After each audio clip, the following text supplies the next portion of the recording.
You know what I'm thinking?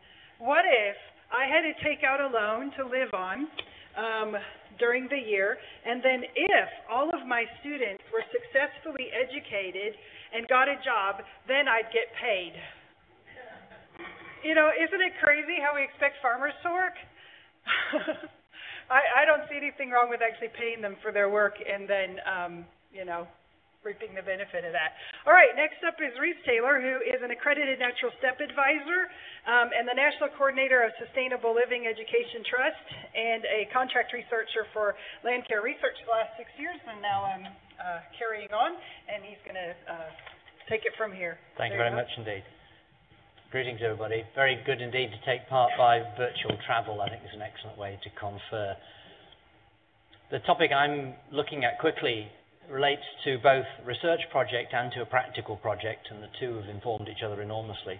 We look at the process of change in people's lives, ordinary residents, ordinary householders' lives. We look at the social context of that change and the way in which the habits we've all got into can become a new set of habits in the process of that change, often with a slightly bumpy ride along the way, because change is sometimes an uncomfortable process, as you were suggesting, Susan, in your early comments.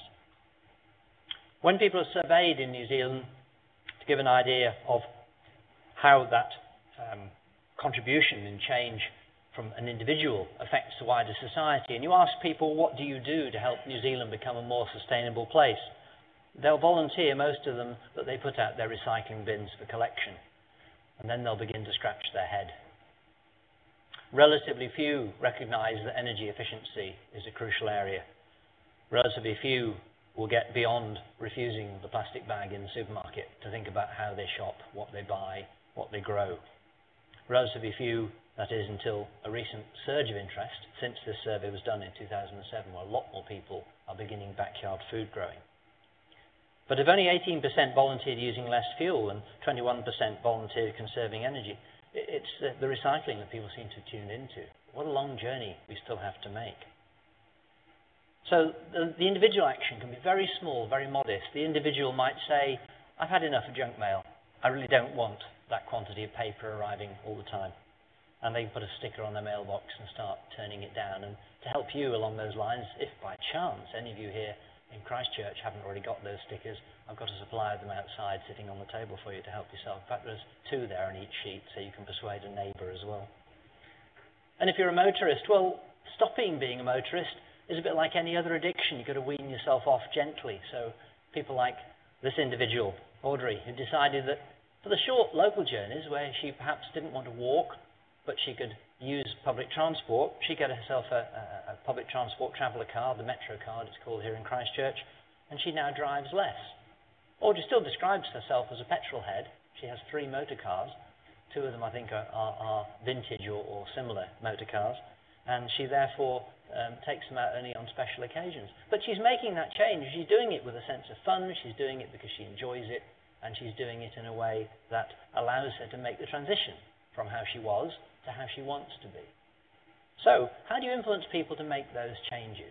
The little changes which added up lead to a different style of life. You've got to change your habits, and changing habits, as we learn from medical expertise, is often a case of moving through stages of change. And in some supporting material for this presentation, that will be on the website, I think, as a PDF, I can take you through more detail on that.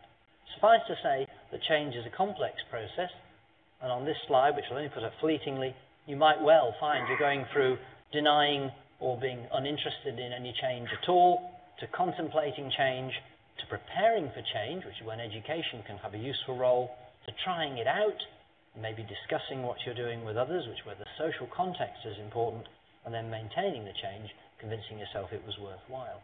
And education has a useful role in that. Education, in fact, contributes to lots of those stages. So when you come to look at this presentation later on the website, you'll see that I've got the coded numbers there at the right-hand side that give you an idea of how different parts of education contribute to different parts of the change process. So there's a lot of text there, but I will move on from it. The key point to realise is that learning is very much a social process, particularly for adults. and the experience is shared. The group at the top, it's taken in rather low light, so it's not the sharpest of pictures. That's one of our evening class groups on sustainable living going on a bus trip. One of the classes is held to look at transport. They rehearse on this bus journey at night the arguments in favour of and against the motor car. They stop at a cafe halfway through their trip. They have a debate in the cafe. They get back on the bus and finish the trip. For some of them, it's the first bus journey they've been on for years. But it does contribute to their awareness of the possibility of travelling differently. The group at the left are doing a waste sort and looking at materials that they bought and needn't have bought, looking at materials they bought and they could reuse, and looking at things that they could recycle. So what motivates those adult learners? Well, they like discovering and exploring and testing things out. They like to discuss the process of discovering, exploring and testing, maybe being guided through information, having a mentor who assists them in that process. And they like to become more competent and to feel that they're actually adequate at what they're doing. So learning in that community setting has all sorts of values for them. They become empowered if it's working well. Quite a contrast here from giving lectures, of course. That's the irony of conferences, isn't it? The discussion is actually a better learning opportunity. So if you want to help people to learn, helping the willing learners is the best way of operating. And lots of different segmentations of the New Zealand population have been done for good commercial reasons. The marketers like to know how they can divide up the population. And those early green pioneers, only about 5% of us, and the early adopters, about another 10%, are the people who are most likely to provide the tutors for that learning, and the role models and the champions of change. But there are plenty of consumers, particularly those who have the comfort of being a homeowner, who can alter all sorts of things in their lifestyle and their consumer choices to make a difference, and then get beyond just putting out the recycling bins or declining the supermarket plastic bags. And then a proportional, but a smaller proportion, of those who are in rented housing, and you'll be hearing a lovely case study later in the conference on Eco My Flat, which is the Canterbury University project that makes use of sustainable living material to help students, who after all are tenants, to make their changes. So sustainable living, you've heard me mention the title. This is an adult education program. It's owned and developed by local government. There are 25 councils involved across the country, and most of the centres that have contributions for the conference today have sustainable living available within their areas. And these are the topics listed on here. Lots of gardening focus, practical energy efficiency, limiting water demand, altering your shopping choices. And who takes part? There are 26 councils, up to 2,000 participants a year have been learning through evening classes.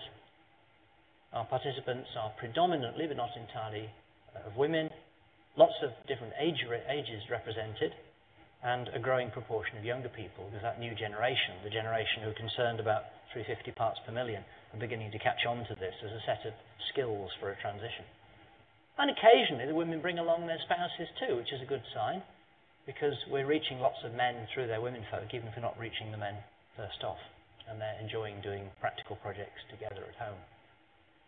Delivery routes are very varied. I won't linger on this slide again, there's a lot of text on it, but we're using evening classes, we're doing workplace courses, for example in Dunedin City, in Waitakere City, and in Christchurch City, the council staff have been learning through these courses either in their own time or in a mixture of work in their own time. Rural areas, we're doing seminars through REAP, Rural Education Activities Programme, and we've even had some link up with Enviro schools. What changes are resulting? Well, they're practical, they're small. If enough people did them, they would be world changing, but they're small and significant changes to their life. And they become enthusiasts in the process of change and then start spreading the ideas further afield. So they tell their workmates, they tell club members, they tell the parents at school. And the approach that we're taking is relatively similar to that of research projects in other parts of the world. So again, I'll leave you to read through these in the presentation on the website. But in essence, we're trying to exemplify the changes, to enable those changes, to do it by engaging people, and to encourage it by giving good reinforcement or support. And in Australia, very similar set of thoughts. Predispose people to change, understand perceptions, look for social triggers of change, and satisfy their needs. These are the research references for papers that we've done through the Lanka Research Link-Up that looks at this topic and documents the action. So you don't just have to take it from us as enthusiasts. You can look at the research we've done to marshal this material together. These are the most commonly used approaches, giving lots of information, explaining very rationally what should happen. The most effective approaches, which prompt practice of action, set people with goals or contracts or agreements to act. Lots of discussion, lots of reflection, lots of review. That actually prompts people to change behaviour. The least effective is to make them fearful.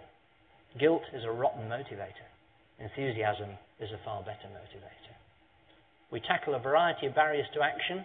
Too much detail on there for a slide presentation. Key message, learning in groups works.